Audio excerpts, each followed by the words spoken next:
تو گویا کہ اللہ نے سورۃ الفیل میں جو مکے والوں کو نعمت کا تذکرہ فرمایا وہ پریشانی اور مصیبت اور ہلاکت سے بچانا، دفع مضرت اسے کہتے ہیں، تکلیف سے بچانا ایک نعمت ہے۔ اب سورۃ الفیل میں اللہ نے جلب منفعت یعنی وہ نعمتیں جو اللہ نے مکے والوں کو دی ہیں ان نعمتوں کا تذکرہ فرمایا ہے۔ مکے والوں کو، قریش کو اللہ نے بہت ساری نعمتوں سے نوازا ہے۔ اللہ تبارک و تعالیٰ نے بہت ساری نعمتوں سے نوازا کہ اللہ تبارک و تعالیٰ نے مکے میں اپنا گھر بنایا، قریش کو اس گھر کعبے کی ذمہ داری دی، مجاورین بنایا، اس کے پڑوسی اللہ نے بنایا، اور قریش کو اللہ نے چنا اپنے گھر کی خدمت کے لیے۔ یہ ایک بہت بڑی نعمت ہے۔ اللہ کے گھر کی خدمت ایک بہت بڑی نعمت ہے۔ کعبے کا پڑوس اللہ نے قریش کو نصیب فرمایا، حاجیوں کی خدمت اللہ نے قریش کو نصیب فرمائی، اور حاجیوں کو پانی پلانے کی نعمت اللہ نے مکے والوں کو نصیب فرمائی۔ تو اللہ نے اپنے گھر کی وجہ سے، کعبۃ اللہ کی وجہ سے قریش کو بہت ساری نعمتوں سے نوازا ہے۔ ایک تو اس کا پڑوس اور حاجیوں کی خدمت، اور اس کے علاوہ اللہ کے گھر کی وجہ سے مکے والوں کی، قریش کی پوری دنیا میں ایک عزت ہوتی تھی، ایک رعب اور دبدبہ پوری دنیا میں وہ قریش کا تھا۔ وہ زمانہ بہت خطروں کا زمانہ تھا، لوٹ مار کا زمانہ تھا۔ اگر کوئی قافلہ اپنے وطن سے کسی دوسرے علاقے کی طرف سفر کرتا تو راستے میں قافلوں کو لوٹ لیا جاتا، ان کے مال کو لوٹ لیا جاتا، ان کے تجارت کے سامان کو لوٹ لیا جاتا اور انہیں تکلیف پہنچائی جاتی۔ راستے اس زمانے میں پرامن نہیں تھے، امن نہیں تھا راستوں میں، بہت زیادہ راستوں میں لوٹ مار کے واقعات پیش آتے، بڑے بڑے قافلے لٹ جایا کرتے تھے۔ تو اس وقت میں پوری دنیا میں جب قافلے والوں کو ایک ڈر ہوتا کہ ہمارے قافلے کا کیا ہوگا، ایسے زمانے میں اللہ تبارک و تعالیٰ نے مکے والوں کو یہ نعمت نصیب فرمائی کہ مکے والوں کا قافلہ کوئی نہیں لوٹتا تھا، مکے والوں کے قافلے پر حملہ نہیں کیا جاتا، ان کے تجارت کے مال کو لوٹا نہیں جاتا، اس لیے کہ یہ کعبۃ اللہ کے پڑوسی تھے، اور ہر علاقے والے، دنیا کے ہر جگہ کے رہنے والے وہ مکے کو حج کے لیے آتے، تو یہ سوچ کر کہ ہم اگر اس قافلے کو لوٹ لیں گے اور انہیں تکلیف پہنچائیں گے تو ہم مکہ نہیں جا سکتے، ہم کعبۃ اللہ کی زیارت نہیں کر سکتے، ہم حج نہیں کر سکتے اگر مکے والوں سے دشمنی مول لی جائے، لہٰذا کعبے کی وجہ سے قریش کے قافلے محفوظ ہوتے اور یہ آسانی کے ساتھ تجارت کے سفر کرتے۔ مکے والوں کے تجارت کے 2 سفر ہوا کرتے تھے عام طور پر، جس کا تذکرہ اس صورت میں بھی ہے کہ ایک سردی کے موسم میں، ایک گرمی کے موسم میں، 2 سفر مکے والوں کے اور قریش کے تجارت کے ہوتے تھے۔ یمن کا علاقہ گرم تھا، گرمی کا علاقہ یمن کا، تو مکے والے قریش سردیوں کے موسم میں یمن کی طرف جاتے اور وہاں مکے سے جو سامان حاجیوں سے خریدا تھا، جو ضرورت سے زائد تھا، اسے وہاں یمن کے بازاروں میں فروخت کرتے، اور یمن سے جو ضرورت کے سامان ہوتے وہ لے کر مکہ آتے۔ تو یمن گرمی کا علاقہ تھا، تو سردیوں میں وہاں جاتے اور وہاں جا کر وہاں تجارت کرتے، سامان تجارت کا لے کر آتے، اور گرمیوں کے موسم میں ملک شام کو جاتے، اس لیے کہ ملک شام سردی کا علاقہ تھا، سرد علاقہ تھا، تو وہاں پر گرمیوں کے موسم میں ٹھنڈی کم ہوتی تو وہاں ملک شام کو جاتے اور وہاں سے سامان تجارت خرید کے لاتے.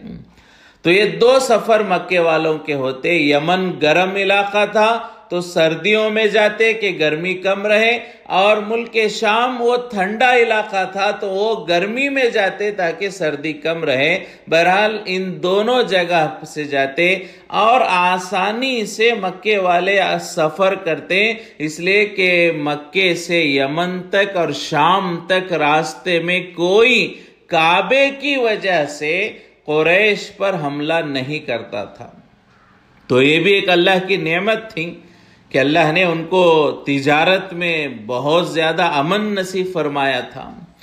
بہت ساری نعمتیں ایسی ہیں جیسا کہ ابراہیم علیہ السلام کی دعا پر اللہ تبارک و تعالی نے قریش کو اور مکے والوں کو یہ نعمت نصیب فرمائی کہ پوری دنیا کے جو ہے پھل اور پوری دنیا کے ساز و سامان مکہ پہنچا کرتے.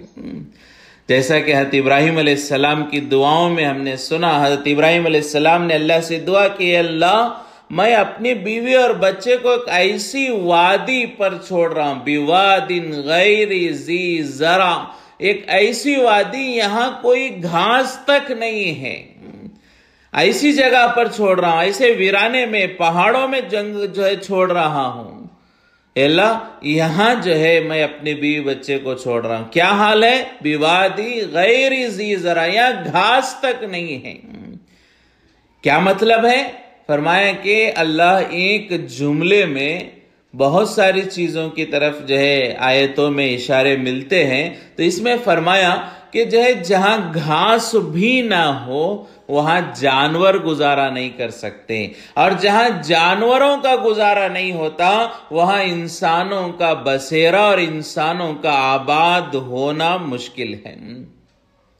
تو حضرت ابراہیم علیہ السلام نے کہا میں ایک ایسے بیابان اور پہاڑوں میں چھوڑ رہا ہوں جہاں جانوروں کا گزارا نہیں تو انسانوں کا گزارا کہاں سے ہوگا. یہاں کھیتی باڑی نہیں ہے، باغات نہیں ہے، کوئی دوسرے جو ہے کنویں وغیرہ نہیں ہیں. یہاں پر ایسے بیابان میں جہاں جانور نہیں ہیں تو وہاں انسان کیا بسیں گے، اور جانوروں کے بسنے کے لیے گھاس ضروری ہے تو گھاس ہی نہیں ہے.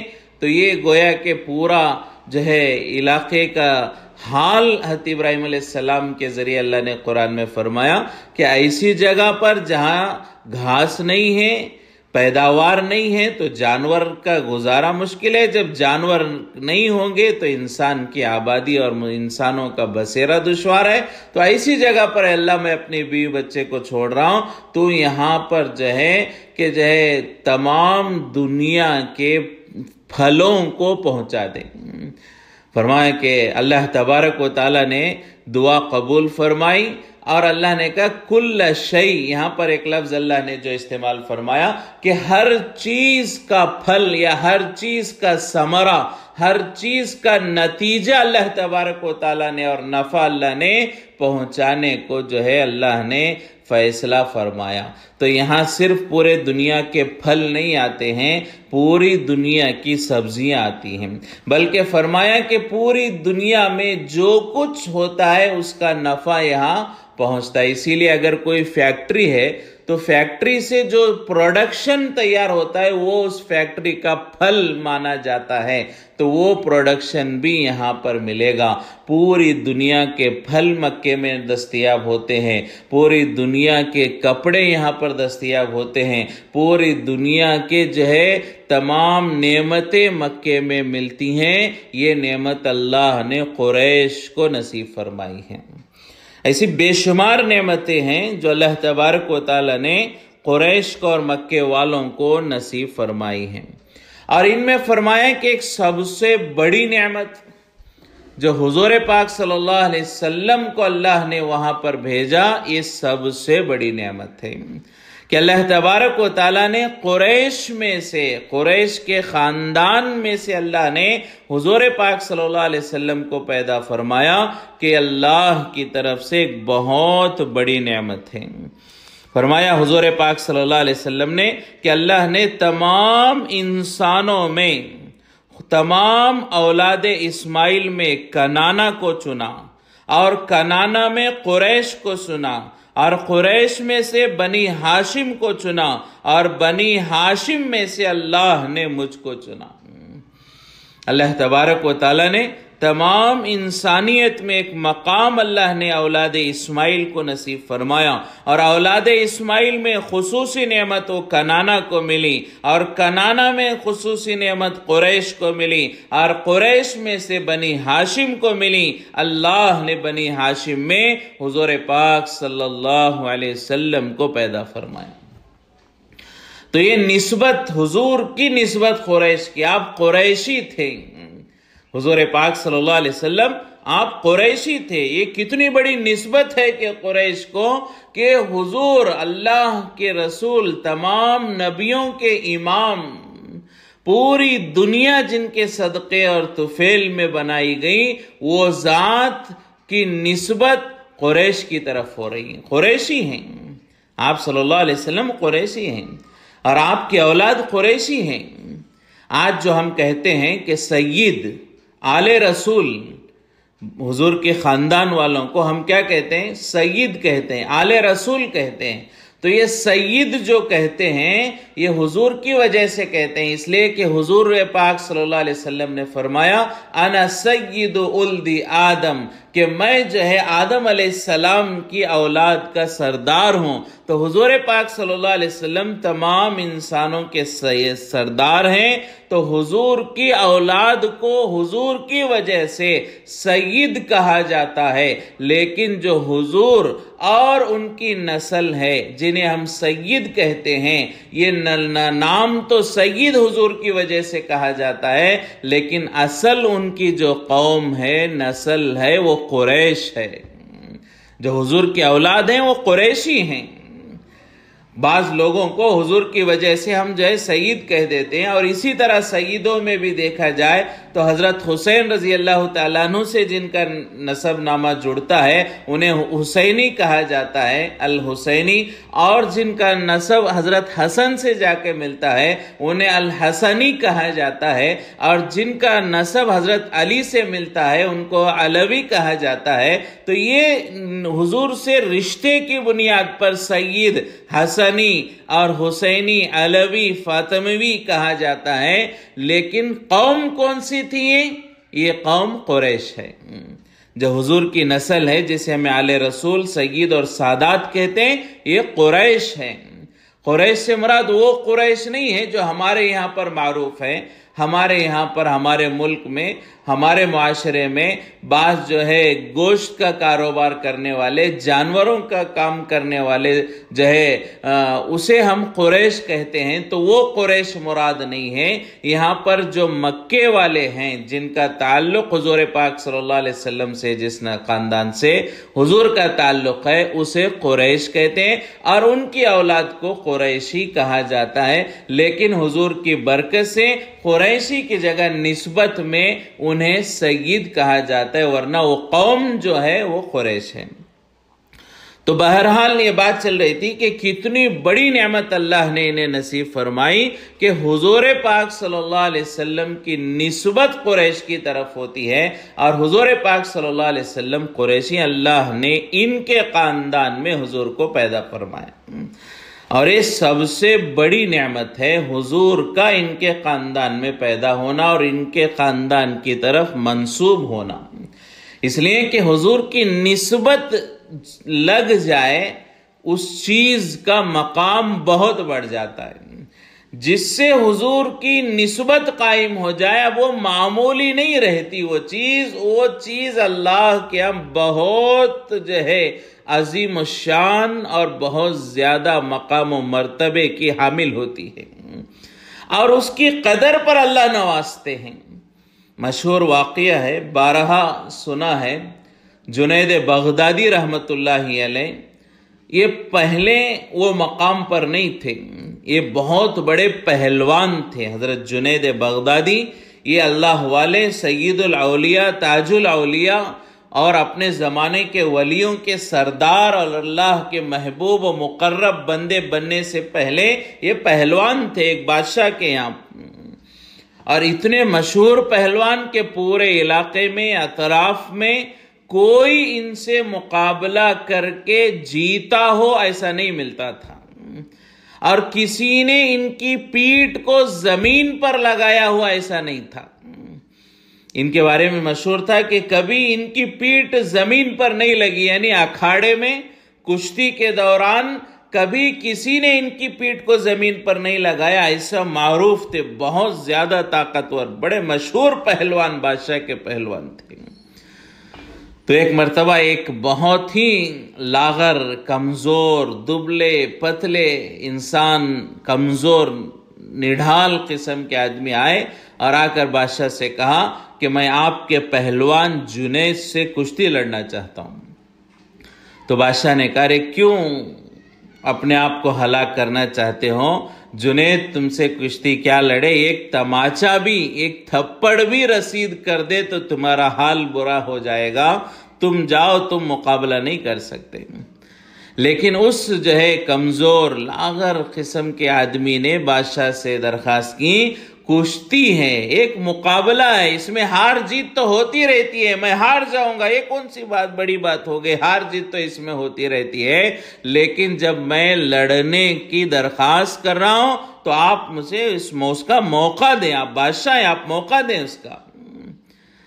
تو بادشاہ بالآخر منع کر رہا تھا اور ان کی طرف سے اصرار پر اصرار تھا، تو بادشاہ بالآخر مجبور ہو کر اس نے جنید بغدادی رحمۃ اللہ علیہ کو کہا کہ اس سے مقابلہ کروں۔ اب دونوں اکھاڑے میں اترے، تماشا بن رہا ہے، پورے لوگ جمع ہو گئے، تمام لوگ دیکھ رہے ہیں، اور ہر ایک کی زبان پر یہ ہے کہ یہ جو کمزور قسم کا آدمی، آج تو یہ آدمی گیا، اب اس کا کیا ہوگا؟ لوگ دیکھنے کیا آئیں گے؟ جنید بغدادی اتنے بڑے پہلوان سے لڑنے کے لیے آیا ہے، آج تک جیسے کسی نے نہیں ہرایا، اس سے لڑنے کے لیے کیا ہوگا؟ دیکھتے ہی دیکھتے یہ جنید اسے اٹھا کر پٹخ دیں گے، اسے ہرا دیں گے، اور اس کا کیا حال ہوگا؟ تماشا دیکھنے کے لیے لوگوں کی بھیڑ جمع ہو گئی، مجموعہ جمع ہو گیا۔ اب دونوں اکھاڑے میں اترے تو جیسے قریب آئے، ایک دوسرے کا چہرہ قریب آیا، تو اس کمزور انسان نے جنید سے کہا کہ دیکھو، میں آل رسول سے ہوں، میرا تعلق حضور کے خاندان سے ہے، میں سید گھرانے سے ہوں، آل رسول ہوں، اور میرے ہی گھر میں میرے اوپر کئی لوگوں کی ذمہ داریاں ہیں، اور میرے گھر میں بیوی اور بچے بھوکے ہیں، کئی دن سے فاقہ چل رہا ہے، فاقہ کشی کا عالم ہے، گھر میں میرے بیوی بچے بھوکے ہیں، گھر میں کھانے کو کھانا نہیں ہے، لہٰذا میں اس لیے آیا کہ آج اگر اس کشتی میں جیت جاؤں تو انعام کی رقم مجھے ملے گی، اور کئی دنوں کا میرا گھر کا گزارا چل جائے گا۔ میں سید ہوں، میں تم سے لڑنے اسی لیے آیا ہوں کہ آج اس انعام کی رقم سے حضور کے خاندان کے ایک گھر کے روزی کا نظام ہو جائے، یہ میں چاہتا ہوں۔ اگر تم ہار جاؤ گے تو تمہیں کوئی نقصان نہیں ہوگا، لیکن مجھے نفع ہوگا، اور آل رسول کے ایک گھر کو نفع ہوگا۔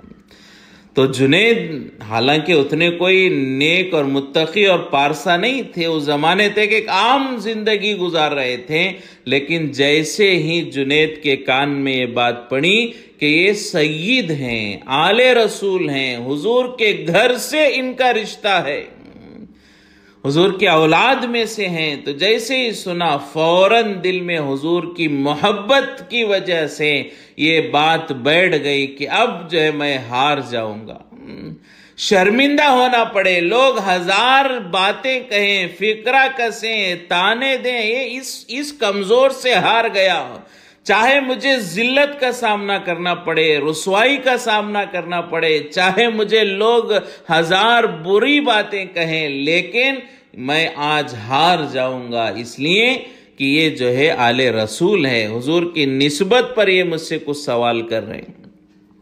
لہٰذا فوراً دیکھتے ہی دیکھتے اس دبلے پتلے کمزور آدمی نے، آل رسول سے تعلق رکھنے والے اس شخص نے ایسے کچھ اشارہ کیا، حضرت جنید خود نیچے گر گئے اور ہار گئے، دیکھتے ہی دیکھتے ہار گئے۔ تو سب لوگ دیکھتے ہی رہ گئے، آنکھیں پھٹی کی پھٹی رہ گئی، یہ کیا ماجرا، ہم نے سوچا کیا تھا اور کیا ہو گیا۔ بادشاہ نے بھی دیکھا، بادشاہ کو بھی یقین نہیں ہوا۔ بعض علماء فرماتے ہیں کہ بادشاہ نے کہا نہیں دوبارہ کرو، پھر دوبارہ لڑائی گئی، پھر دوبارہ حضرت جنید ہار گئے۔ تو پھر جو ہے بادشاہ بھی سمجھ گیا کہ کچھ تو مسئلہ ہے، ایسا نہیں ہو سکتا۔ بہرحال اس آدمی کو، ان کو جو ہے انعام کی رقم ملی اور لے کر گئے۔ بادشاہ نے جنید کو، اپنے پہلوان کو خصوصی مجلس میں بلایا اور بلا کر کہا کہ یہ تو نہیں ہو سکتا کہ تم اس سے ہار جاؤ، کیا بات ہے؟ تو اس نے کہا کہ بادشاہ سلامت، یہ میرے اور اس کے درمیان ایک راز کی بات تھی کہ اس نے کہا کہ میں آل رسول ہوں اور میرے گھر والے بھوکے ہیں، لہٰذا میں نے حضور کی نسبت پر اس سے ہار گیا۔ تو بادشاہ کو بھی بڑا رشک ہوا۔ پھر وہ کہتے ہیں حضرت جنید بغدادی کہ اس دن رات کو جب میں واپس لوٹا، میں سویا تو خواب میں حضور پاک صلی اللہ علیہ وسلم کی زیارت ہوئی، اور آپ صلی اللہ علیہ وسلم نے کہا کہ اے جنید، تم نے میری نسبت پر اور میری وجہ سے اور میری محبت میں تم نے میرے خاندان والے کو جو ہے ایک جو ہے مدد کی، اور تم ذلیل ہو گئے میری نسبت پر، لوگوں کے سامنے تم ذلیل ہوئے، شرمندہ ہوئے، تمہیں طعنے سننا پڑا۔ تو کہاں حضور پاک صلی اللہ علیہ وسلم نے ایک مفہوم جس کا علماء نے فرمایا کہ اے جنید، تم میری وجہ سے ذلیل ہوئے تھے، اللہ تمہیں اتنی عزت دیں گے کہ شاید ہی کسی کو اتنی عزت ملے، یا تم پوری زندگی پہلوانی کرتے تو اتنی عزت نہیں پا سکتے جتنی عزت آج کی ذلت کی وجہ سے، شرمندگی کی وجہ سے اللہ تمہیں نصیب فرمائیں گے۔ تو حضور پاک صلی اللہ علیہ وسلم کی بشارت ہوئی کہ اللہ تمہیں عزت دیں گے اور ولایت نصیب فرمائیں گے۔ تو صبح اٹھے اور ان کے ماموں حضرت سری سقطی رحمت اللہ علیہ، جو بڑے مشہور اولیاء میں سے گزرے ہیں، حضرت جنید کے ماموں ہیں، وہاں گئے اور اللہ نے وہ نعمت نصیب فرمائی کہ جو ہے اپنے زمانے کے ولیوں کے سردار بنے۔ اللہ نے ایسی عزت نصیب فرمائی کہ آج تک لوگ ان کا نام اپنی زبان پر لاتے ہیں تو دل میں محبت پیدا ہو جاتی ہے۔ حضرت جنید بغدادی کا نام آتا ہے، دل میں خوشی کی لہر دوڑ پڑتی ہے اور ایک عجیب کیفیت ہوتی ہے، اور لوگ ان کے واقعات کو سننا چاہتے ہیں، ان کی باتوں کو سننا چاہتے ہیں، اور لوگ اپنی اولاد کا نام حضرت جنید کے نام سے رکھتے ہیں۔ یہ سب جو عزت دی ہیں اس ایک دن کی شرمندگی کے بدلے، حضور کی نسبت کے بدلے اللہ نے نصیب فرمایا۔ تو فرمایا کہ جب ایک معمولی جو ہے حضور کی نسبت کا خیال رکھنے پر، معمولی سے کشتی میں ہلاک ہونے پر، ہار جانے پر یہ مقام، تو یہ کتنی بڑی نعمت ہے کہ قریشیوں کو کہ اللہ نے یہ نصیب فرمائی کہ حضور کی نسبت قریش کی طرف ہوئی ہے۔ تو یہ بہت ساری نعمتیں ہیں کہ اللہ تبارک و تعالیٰ نے قریش کو نصیب فرمائی، تجارت نصیب فرمائی، امن نصیب فرمایا، روزی نصیب فرمائی، جس کا تذکرہ اس سورت کی اگلی آیتوں میں ہو رہا ہے۔ تو یہ سورت پچھلی سورت سے بہت زیادہ ربط ہے کہ پچھلی سورت میں اللہ نے قریش کی اس نعمت کا تذکرہ فرمایا کہ نقصان کو روک کر اللہ نے، پریشانی کو دور کر کے اللہ نے مکے والوں کو نعمت دی، اور اس میں ان نعمتوں کا تذکرہ ہے جو اللہ نے مکے والوں کی ضرورتوں کو اور خواہشوں کو پورا کر کے نعمت کی شکل میں نصیب فرمایا۔ تو یہ دونوں صورتوں میں بڑا ربط ہے جس میں قریش کے مقام کو بیان کیا گیا، قریش کی عظمت کو بیان کیا گیا، قریش کے اندر بڑے کمالات تھے۔ بعض دفعہ ہمارے یہاں پر بعض لوگ بیانات کرتے کرتے کرتے قریش کی بڑی جو ہے برائیاں بیان کرتے ہیں، ایسی جاہل قوم تھی، ایسے اڈیل تھے، ایسے تھے کہ کوئی ان کو دنیا میں پسند نہیں کرتا تھا۔ بہت ساری برائیاں بیان کرتے کرتے حد سے زیادہ آگے بڑھ جاتے ہیں، ایسا نہیں کرنا چاہیے، بلکہ خیال رکھیں کہ عرب میں برائیاں تھیں، مکے والوں میں بھی برائیاں تھیں، لیکن مکے والوں میں خوبیاں بھی تھیں۔ صرف برائیاں نہیں تھیں مکے والوں میں، بڑی خوبیاں تھیں، اور اس میں ایک سب سے بڑی خوبی یہ تھی کہ وہ حق کو قبول کرنے میں بالکل پیچھے نہیں ہٹتے تھے۔ بڑی خوبی مکے والوں میں کہ ان کو یہ بات حق لگتی تو اب جان چلی جائے لیکن اسے قبول کر کے رہتے، اور ایسے بڑے کمالات مکے والوں کے اندر تھے۔ انہی کمالات کی وجہ سے اللہ نے مکے والوں میں قریش میں حضور کو پیدا فرمایا۔ جیسا کہ ہم بعض لوگ بیانات میں بڑی برائی ہی جو بیان کرتے مکے والوں کی، قریش کی اور عرب کی، اگر ایسے ہی برے ہوتے تو حضور کو اللہ ان کے درمیان کیوں پیدا کرتے، اور ان کی خاندان اور نسل میں اللہ حضور کو کیوں پیدا کرتے؟ تو یہ صرف قریش کی برائی جو بیان کی جاتی ہے بالکل غلط ہے۔ ہاں ان کے اندر کچھ کمیاں تھیں، جہالت تھی، لیکن بہت ساری خوبیاں بھی تھیں۔ علماء نے بہت ساری ان کی خوبیاں بیان فرمائی، ان کی خوبیوں پر کتابیں بھی لکھی گئی ہیں۔ تو ان کی وہ خوبیاں تھے، کمالات تھے، جس کی وجہ سے اللہ نے وہ نعمتیں نصیب فرمائی، تو ان کا تذکرہ ہے۔ تو آئندہ انشاءاللہ اگلے حصے میں ان آیتوں کو پڑھ کر ترجمے کے ساتھ ان نعمتوں کو جو ہے سننے کی کوشش کی جائے گی کہ اللہ نے کیا نعمتیں انہیں نصیب فرمائی۔ اللہ تبارک و تعالیٰ سے دعا ہے کہ اللہ ہم تمام کو جو بھی اللہ کی نعمتیں ملی ہیں اس کی قدر کرنے کی توفیق نصیب فرمائے، اور اللہ ہم سب کو عمل کی توفیق نصیب فرمائے۔ وآخر دعوانا الحمد للہ رب العالمین۔